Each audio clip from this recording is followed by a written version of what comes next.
when did martial arts transcend for you into the rest of your life to where you felt like, man, me being a martial artist is bleeding over into these other parts of my life, and I can really see that now?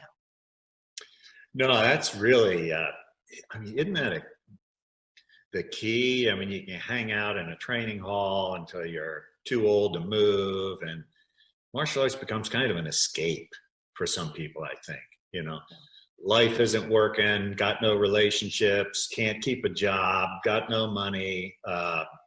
Yeah, but I'm a badass guy, you know, and you know, that's kind of sad. So for me, in my early 30s, I was researching my teacher's teacher. So this was the 1800s guy.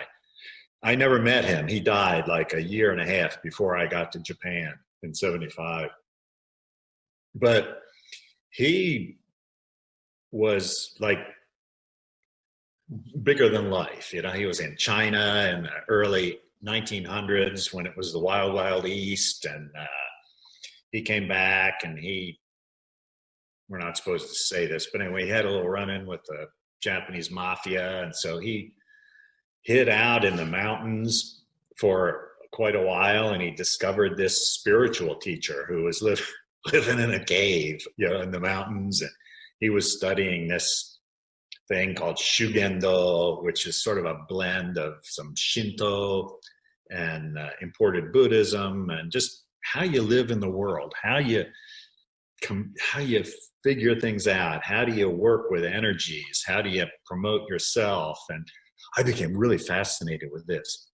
So we got combat on one hand, yeah, but on the external, and the internal development on the other hand, both in one martial art. Oh, this was fascinating. And so that actually became one of the two driving forces in my life, this idea of personal development. How do we start with our doubts? We all have doubts about ourselves. We all have secrets. And, we maintain a certain look out in the community, but it may conflict with secretly, well, if people knew this about me, well, let's churn that up. Where did those come from? Where did those attitudes?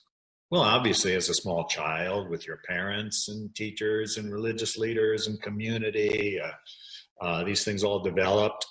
How's it working for you today? Is this working for you? Are there alternatives that could take you further?